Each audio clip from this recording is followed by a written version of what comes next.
She said, and I quote, "I heard someone running towards us at a very fast speed." And she thought that it's one of the production team members telling us we forgot something or wanted to mic us up or something. Turns out, it was a pocong, bro.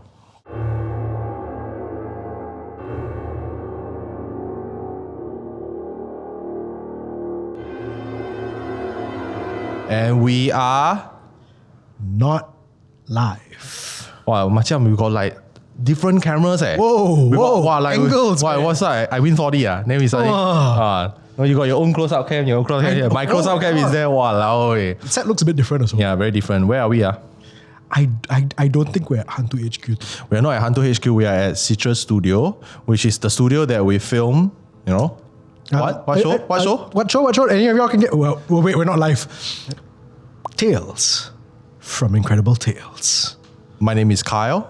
My name is Wayne. And you're watching Tales from Incredible... No, not Tales from... Dead Air lah. You're watching Dead Air. But yeah, our sister show, Tales from Incredible Tales, just wraps season 2. Very happy, very excited. Are you excited? I'm slightly tired. Of course, we film 3 episodes per day. We wake up at 6 a.m., that kind of thing. All for you guys. Wait, hang on, you woke up at 6 a.m.? Yeah. I woke up at 5. Okay. I'm just saying, in general, don't. It's not a competition, but I live closer. Yeah. Why are you waking up at 6? You know where I live, lah. It's very far. That's true. But yeah, so we just wrapped season 2 of Tales from Incredible Tales. Thank you for the support. I know a lot of you watch the show because you're a fan of our content. So that's why we have season 2. I'm gonna cry. Some of you are probably here because of Tales from Incredible Tales. Yeah, welcome. That's right. See the branding, Tales from Incredible Tales. So the reason why we are in this space is because we just wrapped up season 2 of Tales from Incredible Tales, and we wanted to do this special episode to promote the show. Yep. By now you would have watched a few episodes already. Yeah. And we want to share like some of the behind the scenes and some of the creepy things that actually happened on season 2. I'm telling you, dude, like I never expected to have so much things. I think season 1 for Tales from Incredible Tales was like super mild. Yeah. Like, it's like chill. Like I think I got my chair kicked in this very same spot, when I was talking to Violet about her ghost stories. I think that was the only creepy thing that actually happened. Yeah. Right? Nothing happened to you on season 1. No, nothing happened to me on season 1. However, to be fair, in season 1, we were always shooting in the studio. In season 2, as you probably know by now, if you're here, you've probably seen the first couple of episodes of Tales season 2. Our first episode was not in the studio. Yeah. If you have not seen the first episode, please stop this video right now. Go and watch the first episode because it's shot on location in a cemetery. In fact, in Bukit Brown Cemetery is one of the things that, after starting HANTU, we've actually talked about a lot. We managed to do some of it, like it's supposed to be bigger lah, but we managed to do it there until we hit our, our goal of YouTube 10,000. Then we'll do the live, right, on the cemetery. Yeah, until we do that, then you have to live with the Tales from Incredible Tales version lah. Yeah, which is Bukit Brown Cemetery. You have to live with man. Okay, again, if you haven't seen the episode, go watch it now. The design, the production value of that is wild. It's a team effort lah. I mean, it's a team effort, but the fact that we are in Citrus Studio is crazy because it takes a team to build this set, to have all the props and to have like multiple cameras. Yeah. When it's just at HANTU HQ, it's just a table, one camera, one light, But of course, over the past few months, we have had sponsors. Thank you very much to help us elevate the production level. But yeah, it's quite bare bones. But yeah, we're still talking a lot of cock about ghosts and stuff. That should be the slogan for it. Talking a lot of cock voices. Yeah. Literally, when you talk cock, you go on air, you talk a lot of cock. But when you talk about ghosts, it's dead. So dead air, dead cock. No disrespect. The journey you just took, I tell you. No disrespect. But anyway, I wanted to push the limits of supernatural content. I wanted to try horror podcasts on location. No, actually, let me rephrase this. I wanted to try horror podcasts on locations. I'm not going to review to you the second location that we shot, but it's been shot already. Eagle Eye people who are on our social media would have seen roughly where we shot lah. So actually, I believe, right, the 2 locations we shot, the first one being Bukit Brown, we're probably the very, very first and only horror podcast to date to shoot in a cemetery. Yeah. So it's super weird. Like a lot of preparations. We had like almost 20 people on set. We had like spiritual masters, crew, cast, and then we did, the Walk of Courage. Yeah, that was fun. Yeah, there got a lot of things happen, but like. So what about you? I think, I don't know if there was anything I wanted to do differently per se. I think I was just looking forward to having more guests. I was not looking forward to the fact that we were going to do it on location because of the locations. Sorry lah. I will say though, we'll talk about the locations later on, but I will say that it was much more pleasant than I was worried it was going to be. But yeah, I think this time around we just wanted to have more diverse conversations in terms of incredible tales and the supernatural. Yeah, I think we definitely accomplished that this season. So initially when MediaCorp approached us, it was for 10 Incredible Tales episode. And then when we launched it, the reception was great. Yeah. And then they said, hey, you want to do 4 more? So because we have some budget left, then let's do 4. So 14 episodes, which was quite crazy lah. And we initially thought that we're just going to do like, 1 season a year. But then something happened and we're like, okay, let's do the next season. Like right now, in March, April, that period, we started planning already. And I did not expect it to go so fast. So it really felt like season 1 was last year. It really felt that way, but no, it's not. Then season 2, and we have a lot of guests. And we almost doubled the episodes, 20 episodes plus bonus content. That's like a lot of things. And we shot it in 2 weeks. So can you imagine like how packed it was? Yeah. It has been a fruitful but very tiring 2 weeks. Yeah, and the fact that, not to toot our own horns, but you all better be appreciative. After 2 weeks of filming, this is the one more content that we decided to do for you guys. We could have just, let's go home and rest, have our Jollibee, and then we shoot another day. But no, we want to shoot on location, on set, because it just feels different. Yeah, I don't know. This is not even the last bit of content we're shooting for this summer. Yeah. We've got one more bit of content that we're shooting after this, which you will find out about I want to say in a few months' time. Don't bait them like that lah. Later they scold us. I love being a tease lah. Okay, so don't make that sound. Because I'm making a sound that your wife will I can attest to that, no lah. So maybe when you want to share some of the guests that we have coming up. I will share. Let's see how good your memory is. No, I will share, but stop me if there's any guest that we don't want to reveal just yet, okay? Maybe the last guest that we just shot. That can be a good surprise. Okay. As you all probably already know by now, Art is back. Yeah. We can't do this without him. We have, because we're shooting this after we just wrapped, I'm trying to do the math in my head now of when this goes online and when the first episode went online. You guys have probably seen the second episode by now with Das Didi. Mm-hmm. That was fun. Yeah, very fun. Very fun. Very fun. Thank you, Das. Thanks a lot, Das. We have Dr. Mel Gill. No, I'm kidding. We don't have him yet. Not yet. Not yet.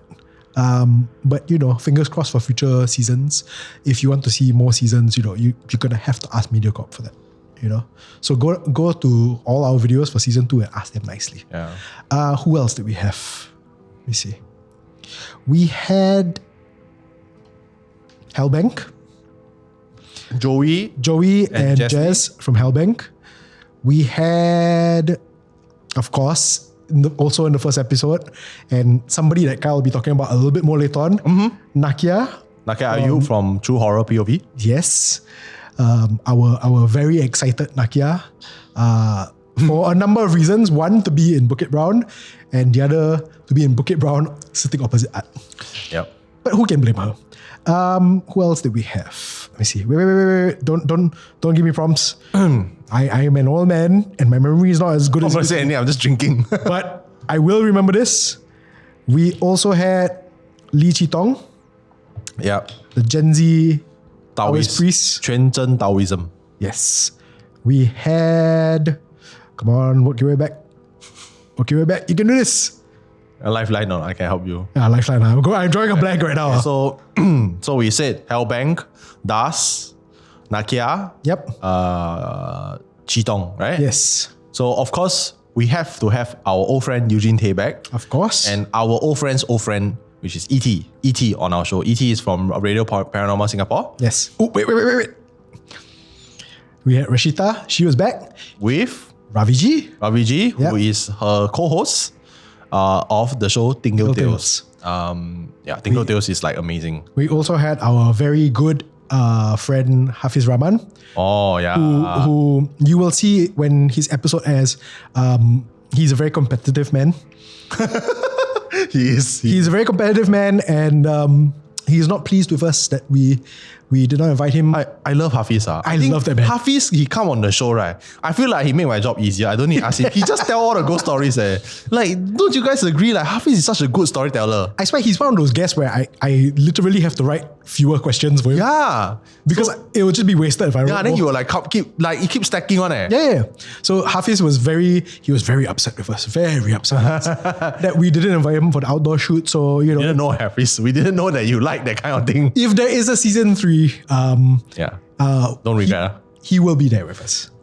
Who else? Kai. Pale Nerves. The guy with the third eye who has a TikTok series literally called Incredible Tales. He reacted to all our videos and we're like, hey, we gotta get this guy. This guy is super interesting. Let's go. Yeah. Who else did we get? I think that covers it, right? I like how he's like, who else you get? That's it, right? No. Wait, what? We had Shafiz Aziz from UXM. You cannot forget. His stories are also amazing. Old man lah. Yeah. Old man lah. Yeah, then got one more we cannot say lah. That Yeah. one is a surprise for you. You will love it. Let's just Yes. say that it's gonna be incredible. Put it this way, okay? Throughout the entire recording of that episode, and we purposely saved that episode for last in terms of when we were shooting. One of the last ones. Yeah, so it's not our last episode, but it was the last episode that we shot. Yeah. Kyle, myself, and Raihan were just smiling like idiots throughout the whole thing. It was stupid, but yeah. we look very goofy, but you know we're not gonna make any apologies for that. Because you trust me, if you were on set with us, you'll be very goofy as well. Yeah, legend, bro. That one. Exactly. So, yeah, maybe we can talk about behind the scenes of filming for Bukit Brown. So Yeah. I think actually, I wanted your perspective. Okay, we start from Okay. we start from the beginning. Okay, the beginning was It's cross branding. the beginning was when we had to pray. Yes. Actually, shout out to NEA. NEA made it very easy for us to acquire the permits to Yeah. film in Bukit Brown. Really nice. Yeah. Actually, I'll go back even before the beginning when we were doing site recce to see where we could shoot. Oh yeah. We didn't. Share your experience. Yeah, we didn't walk. Like, we were driven around lah. One of the crew had a car and then we drove down there. But we didn't have to walk very far to find the spot that we ended up filming in. And I think at that moment, right, because we were looking at other like places where we could shoot the episode. At that moment when we saw that spot, we just knew that was the place. Like, everything about Yeah. it just said, oh, you're shooting a podcast, shoot here. Yeah, it's like the moment we walk, right? It's like I told them, hey, let's walk all the way in. Like, and then like with the production team, with our assistant director Chin and with our production team, John and Shervin, they were like, guys, is here. Then I was like, yeah, I agree, guys. It's like when I showed the photo of the tree with with all the surrounding to our Danny from MediaCorp, he was like, yeah, good, let's go. I think everybody unanimously agreed on that one. Yeah, and like the weird thing is that, I mean, I just slight tangent. The weird thing is that when I told our fellow podcaster friends that I'm really shooting in Bukit Brown, they're like, the first reaction is, hey, fuck lah, Kyle. You never chill me. And second, it's like, how? Why? How? You really gonna do it? Really? How? Why? Then I'm like, I don't know. Like we were just gonna do it. Yeah. Yeah. So continue to the praying part. So after we knew exactly where we wanted to shoot, I mean, I won't boil the paperwork lah, but I'm sure you had to speak with any... Quite chill. Quite chill. They were very supportive of this as well. Naturally, they were like, be respectful, don't stand on graves and everything. And we were like, yes. But also in our heads, we're like, yeah, we know. Don't photograph the graves. Don't worry. We probably are going to be even more cautious than that. Very cautious. Yeah. So we went down, Kyle and I went down earlier on the day of the shoot. Yep. To do some prayers and some offerings. We had our spiritual master, Jason. Thank you, Master Jason. Thank you very much, who led us in the prayers and offerings. I think at that point in time, to be fair, that was like 4 o'clock in the afternoon, right? Yeah. Okay. So just to set some context, right? I grew up with this. So this is part of my culture growing up. So it's quite normal. But I mean, the filming thing, it was first for me lah. Yeah. But it was quite normal. Yeah. But how did it feel for you? It didn't feel like out there. Because it's... What do you mean out there? Like, it didn't feel like a strange thing for me. Because, no, to be fair, in season 1, it wasn't as extensive as that, but we did burn offerings before we shot season 1 for protection. Yeah. I think it was... I probably was so focused on the fact that production was up ahead and we were warm and I was sweating through the shirt. So that was more my focus than anything else. So yeah, when we were doing the prayers and offerings, I was like, okay lah, it's the standard approach we take to anything we do. Just be respectful and always ask for permission. And yeah, so to me, it was just part of what we do. Well, was there any point where you feel like, wow, this one a bit out there? Like weird? Not really. But I will say this, that because we were shooting in the cemetery, I was extra cautious. So I think that day, Art passed us. Art was incredibly sweet. So when Art came to do the shoot, he knew that we were going to be doing on-location shoot. So for myself and Raihan, he gave us amulets, Buddhist amulets, and Kyle had one specifically for him because he's half Thai. So we all had protective amulets that Art gave to us. Master Jason gave us talismans as a form of protection. To add on to all of that, I wore red underwear. I brought with me a rosary. Walao way. I tried to have as much protection on me as possible. So much so that after we were done with the prayers and offerings that Master Jason led us on, we went further in towards our the actual location where we were shooting. I took out the rosary and I started. I saw that. I'm not the most religious person in the world, but we were shooting in a cemetery. I thought to myself, you know what? My mom gave me that rosary. I'm not just gonna keep it in my pocket. Took it out. Said a couple of prayers as well. I said this on an episode of Tales for Incredible Tales, but my mom is more likely to see that episode. But just in case she catches this episode as well, just send her the timestamp lah. No. I don't need to encourage her that much. If she's watching this, I hope you're proud, Mom. I said prayers. When we started rolling, it was already very dark. Yeah. And I think we were the advanced team. Basically, we went there to pray. Yeah. I think we were the first one to arrive. With Master Jason, we prayed.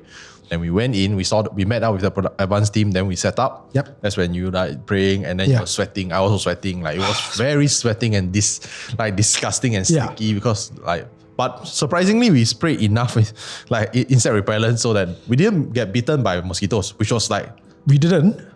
Chill, right? Yeah. I will say the other thing I discovered while we were on the shoot was there were 2 types of spray. So there was insect repellent. There was also the cool spray. Oh, yeah. I never knew about this before. Yeah. It is a miracle. Yeah. So and then we started rolling. When the cast arrived separately, because they were doing makeup in this studio, they came.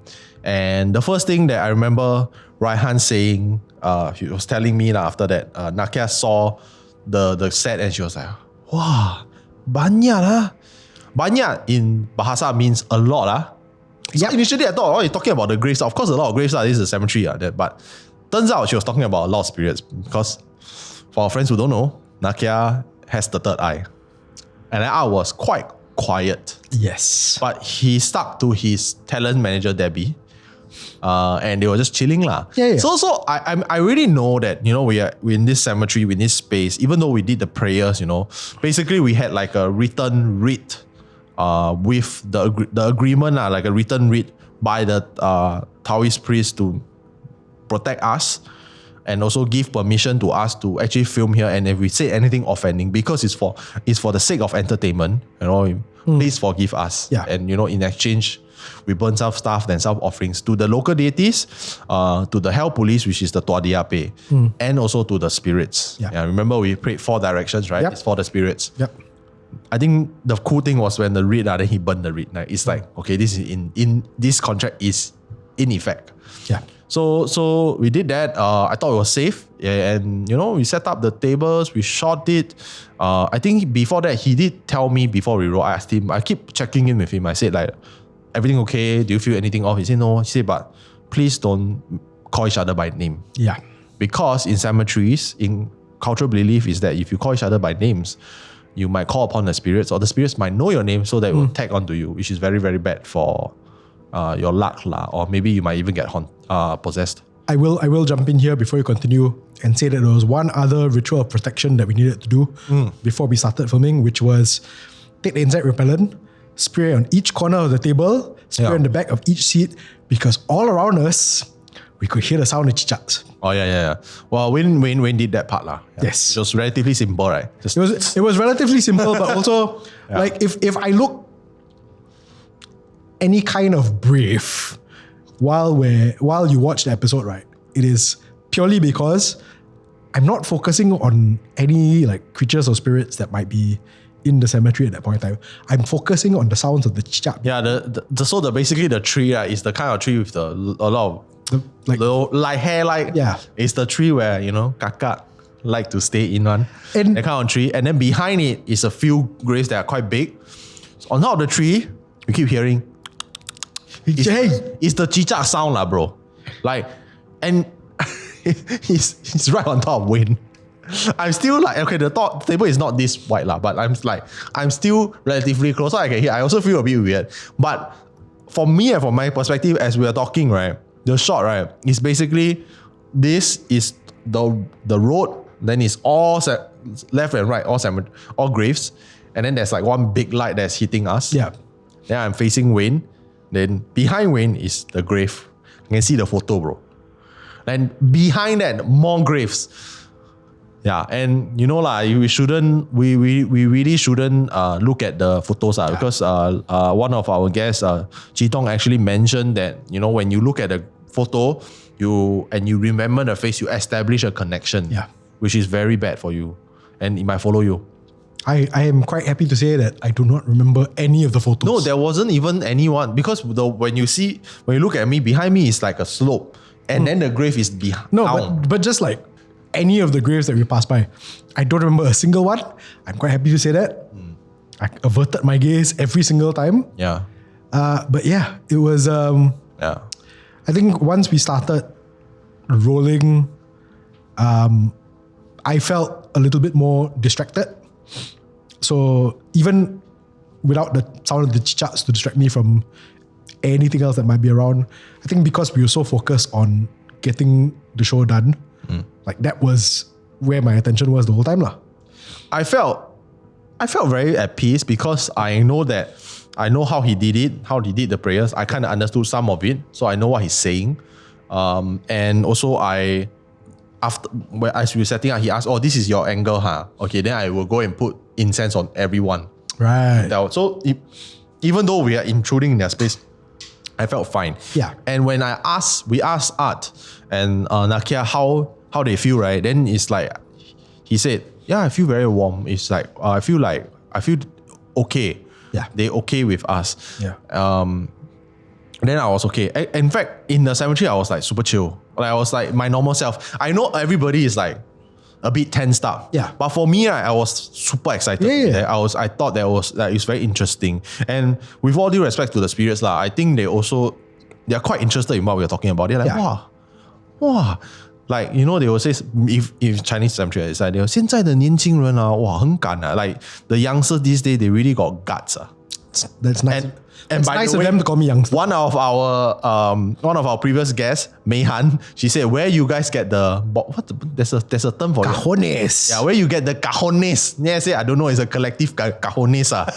Together one. If I do alone, I cannot. Yeah. Yeah, so actually, right, I have a story of what happened. Like, of course, you know, cemetery confirm got weird things happen. So I'm going to detail the stories one by one. Okay, wait. Before you continue there, I will add on that when Nakia showed up, yes, she said, wah, banyak. Before we started filming, I was sitting where I was sitting, and then Raihan was next to me.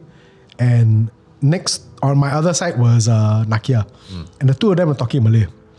Now, I understand Malay. I can't speak it very well, but I understand it enough. Because that's how me and my wife gossip. But when they were talking to each other, right, and I was looking at Raihan's reaction, immediately the part of my brain that translates Malay to English, right, shut down completely. Why? I don't want to know what they're saying because you see Raihan on there like, so immediately I'm like, no, this can't be good. I don't understand what yours. Suddenly I remembered that I failed Malay since primary 2. So immediately I was like, don't know what they're talking about. Yeah.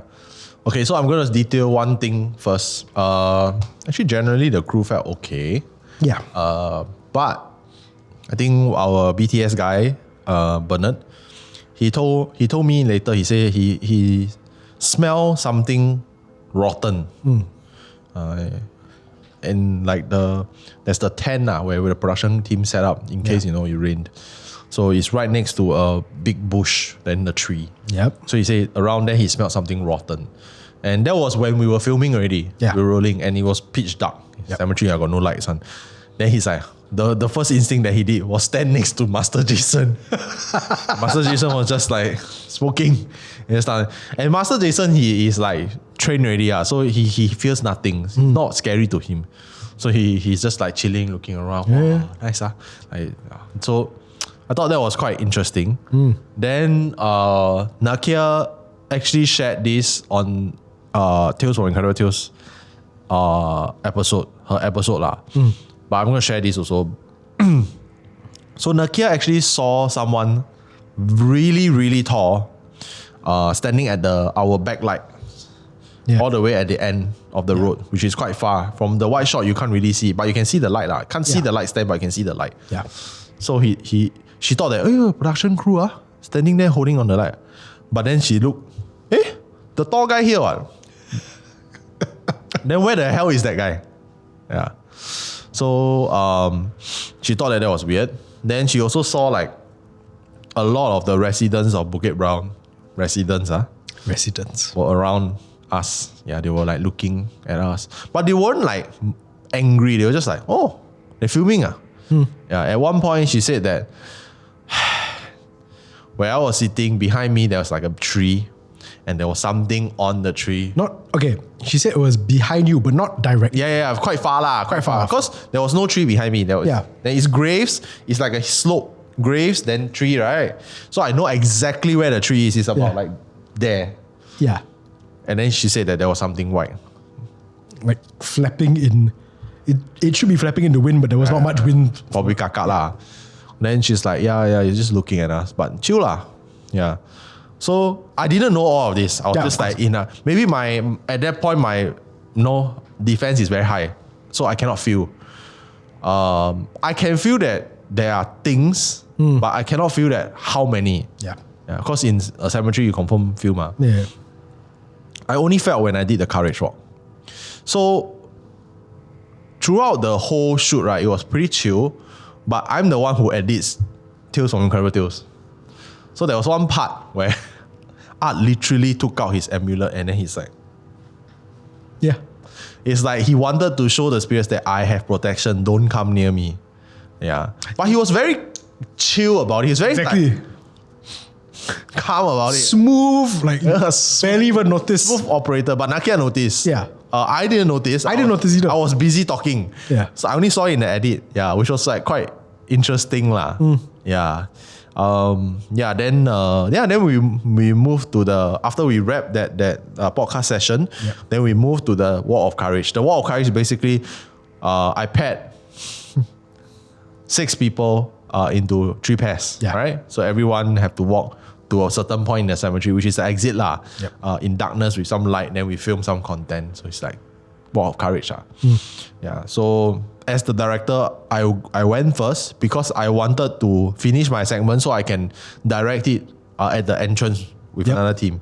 And the standing order that we had for this shoot is that nobody goes anywhere alone. Yeah.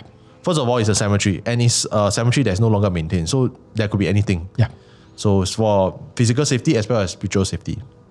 So I had my other BTS cameraman, Brian, and Raihan's brother actually wait outside near the gates where there's more lights for us to come. Then we do our lights. Yeah. Then the setup is basically 2 cameras and 2 people go. So Nakia and I went first. Yes.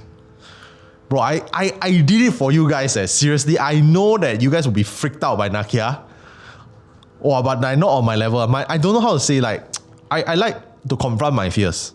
But this is like next level. I don't know.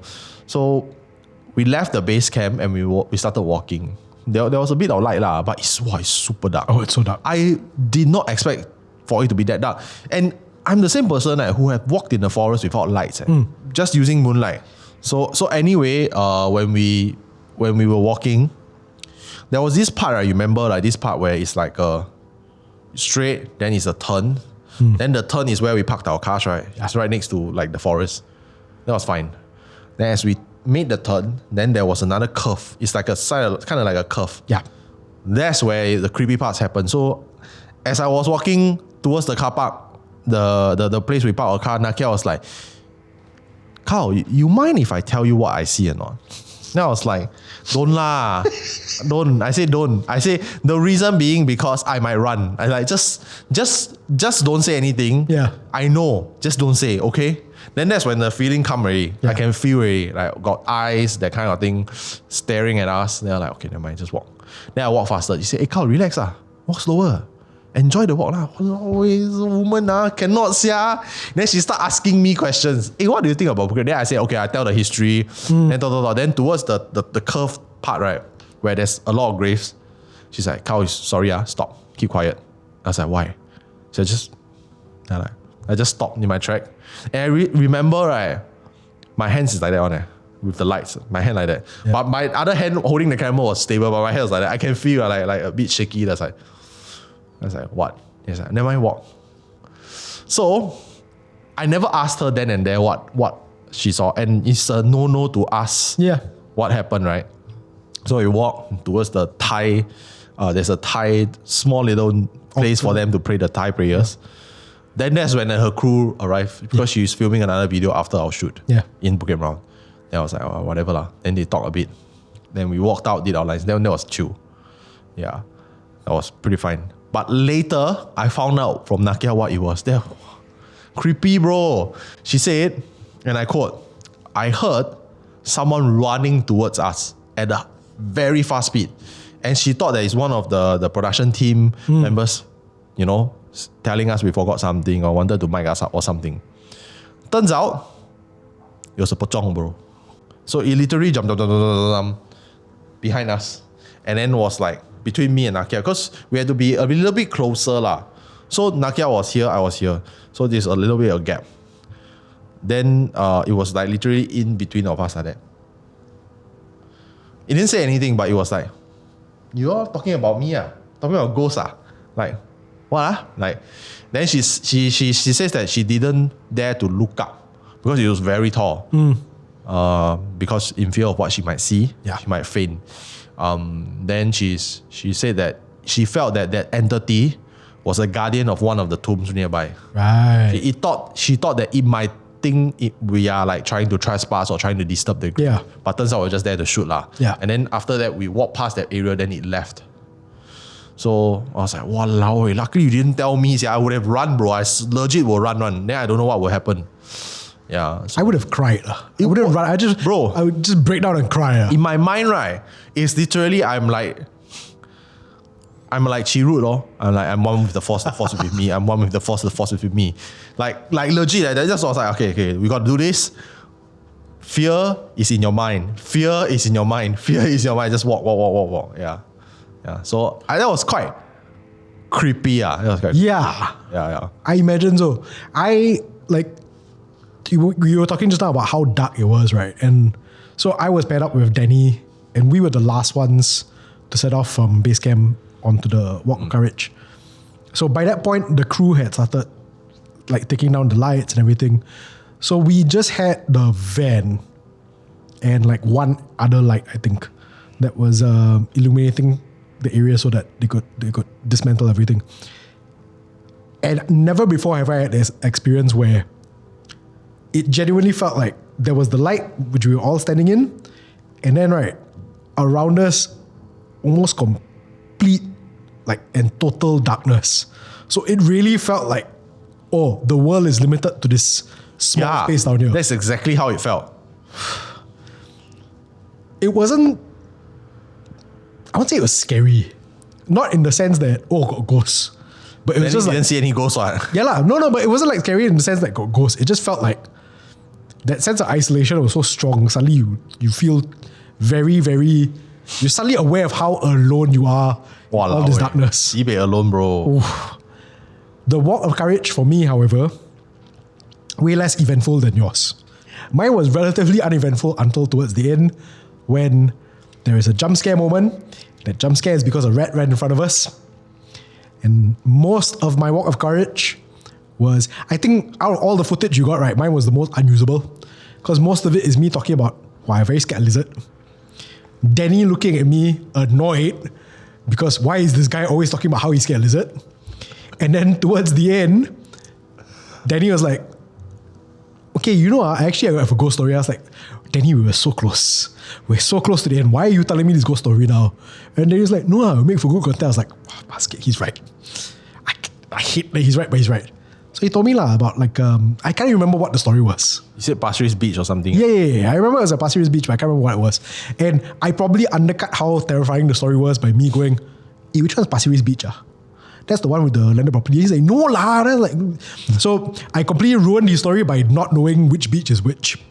Ignorance. Complete ignorance. So that's my motto all the way through. Complete ignorance and oblivion. Ignorance is bliss. Oblivious. What? Ignorance is bliss. I was very blissful. So much so that when we reached the point where Brian and Raihan's brother were, we did our piece to camera. We talked about how it was. And then I just turned Danny and was like, hey, you want to just walk all the way out to the... Because we were going to do our... We were all going to gather at the gate and talk about our experience. And just turned Danny and was like, hey, you want to just walk out to the gate? And then we give Carl bonus content that he could potentially use. Probably the least scariest part of the Walk of Courage, because as we started walking, we could hear the highway right next to us. Yep.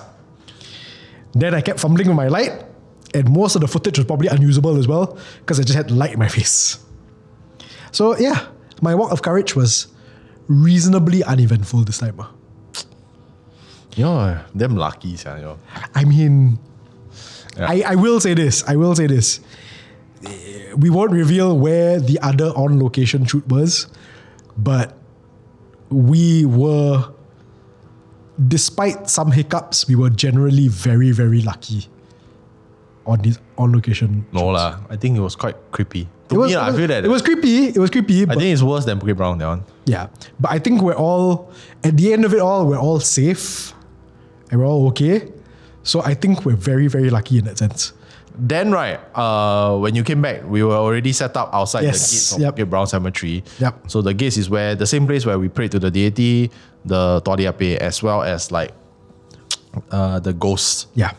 So there was a moment where Debbie and Art was just standing there near the gates where the altar is, and Nakia saw them because we were driving people out of the cemetery to put them there. Yeah. Nakia saw them and it's like, hey guys, don't stand there, stand here. Yeah, she was very casual about it. It's like, hey, why are you standing there? Come down here lah. Art got it immediately. Art got it immediately. Okay, then he took out his amulet again. So I'm protected, okay? So apparently what Nakia saw is on the altar of the deity, there was an entity. Yeah. But she wasn't sure if it's a deity or not. The way she described it does sound like Todiape, but I don't know. I think it also could be an entity. It could be the ghost king of the area, because there is an altar dedicated to the ghost. It literally writes "ghost" in the paper. Yeah. So she said that it was like full black in color, and then he was just sitting there. Yeah. So, and he's very tall. So I thought that was pretty creepy because about few hours before, about 8 p.m, we started shooting the broadcast at 8 p.m. So I think our sound guy was lost. He didn't know how to, you know, go in. Not for supernatural reasons. He was just lost. Yeah. And then we got our other driver, RQ, to actually go and fetch him. Yeah. And RQ drove out. And we had actually a porta potty right next to the gate, you know, for people to use toilet because there's no toilets in cemetery.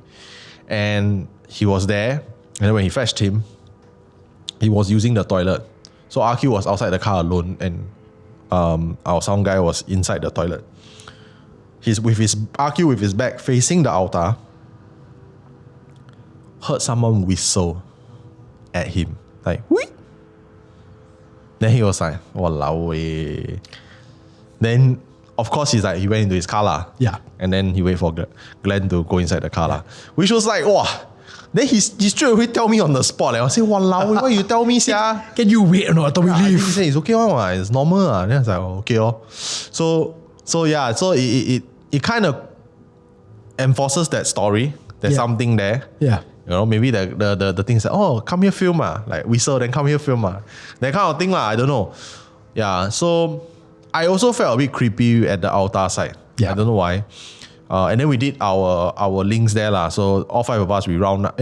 All 6 of us, we round up the episode we were talking about with the gates, and all. And I like how the master immediately went to the altar and burned something. Yeah.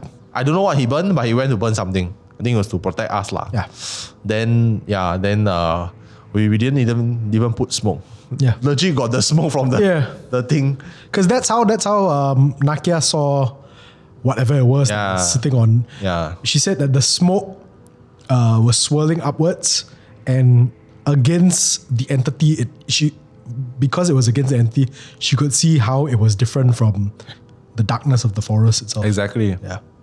Yeah. Also, after that, we basically wrapped, and I like how when we wrapped for that particular shoot at Bukit Brown, right? And it was like 12 plus already. Then we had all the transport vehicle lined up. The first thing Art did was to sage Raihan. Yeah. He saged Raihan. I remember. And then he like, oh, you all want to sage each other. I knew I was protected, so I was like, I don't need, I'm fine. And I have certain beliefs towards saging lah. Because I think you don't necessarily need to sage yourself because it gets rid of good and bad stuff at the same time. So maybe you might get rid of something good also. So the deities don't like it. So so I didn't do it because I felt fine. But I felt that Raihan's energy was a little bit low on that shoot. He will be on the air. He will share with us his side of the story for the other outdoor shoot. But like in general, what happened actually made his energy lower lah. He became more susceptible. So I think I was just looking out for him. Yes. Like I was saging him. Yeah. So I thought that was pretty cool. And then of course we had holy water by Master Jason for everybody to like at least cleanse themselves a little bit before we left, because there's a lot of bad energy there. Yeah. Yeah. I was telling Art that when we were having supper on one of the nights of the outdoor shoots, I was telling Art that you really were in the right place with the right people where you needed to be. And I'll elaborate on this a little bit more when we speak of Raihan for Dead Air. But yeah, Art was not just there as Art the guest, but Art was also there doing his part to protect those who he felt needed protection as well. So I think we're all very grateful for that. Art is like the big brother that you never had. Yeah. He'll look after you lah. He's very nice. Yeah. So yeah, and also like he also looked out for Raihan majorly in Bukit Brown. The big brother who somehow looks younger than both of us. Fuck, I hate that. Yo. Imagine how I feel. Look at I'm hair. Significantly younger than him. Yeah. But I mean, give me some face. At least we look the same age. Okay, y'all look like y'all went to secondary school together. Oh, bastards, yeah. Okay, why? Y'all look like I look like I could have been your teacher in secondary school. You do I do It's the Mel Gill look, I guess. The Mel Gill look. In case you're wondering, no, the guest is not Mel Gill. The secret guest is not Mel Gill. Yeah. So judging from our guests, right, the stories that they share with us, we were actually very well prepared. Yeah. For the supernatural. Yeah. Because a lot of people, they go in cemeteries, they don't pray on. Yeah. Just shoot. Which I think is very disrespectful. The least you could do is pray. Yeah. They don't pray, then they don't ask permission. Then that's even worse. Yeah. And some even become very disrespectful to the spirits. Yeah. So I actually, in hindsight, I think, I felt that we needed to do more, but actually, we got ask permission. Yeah. We got pray. Then we got go to the individual graves that we're shooting to pray also. Then after that, we got cleanse. And then we went mama. It's like, and everybody had like a little angpao for good luck. Yeah. And also there were standing orders and stuff. So I think we were very well protected. We were very well protected, and I think we were, not to pat ourselves on the back, but I think we were very well behaved. You could see, and I think Art even mentions this as well, that our energy levels in that episode are very different from our energy levels in, say, the studio. There was far less joking. There were still jokes. Far less joking though. And I think we were all a bit more reverent. We were all a bit more respectful. Yep. So I think, yes, we had the protection, but I think everybody else did their part as well. Could we have had more protection? I honestly don't know. I'm not familiar enough to say, but I felt protected at the very least. You're like a F1 circuit, bro. You got like so many different religions protecting you. Oh yeah. I think that's about it. I think thanks for watching. I think we had a lot of fun. I don't know about you but we had a lot of fun. I can't wait to do season 3. Yes. I had a lot of fun on season 2. I'm very worried about what you might have in mind for season 3. Yeah. So shout out to one of our biggest fans and listener, WSA. Thank you for commenting on every single Tales from Incredible Tales episode to ask them to make season 2. I literally when you told me, I was like, can't be lah. And I literally went to check every episode. I was like, really? It's _WSA. It's _WSA. Thanks WSA. Really appreciate your help. I think if we do season 3, it will be much more fun and scarier. Yay. Yeah. I've heard some of the ideas swirling around Carl's head. As much as they sound like great ideas for a show, I hope at some point somebody goes to Carl like, no budget. And I'll be like, oh no. I'll make it happen. Yeah, I know you will. That's the worrying part. Yeah. Knowing Carl, he can make it happen. So that's it for this episode of Dead Air. And once again, my name is Kyle. My name is Wayne. And 3, 2, 1. And remember, just because they're stories, it doesn't mean they're not true. Good night, everyone. Thank you. See you guys.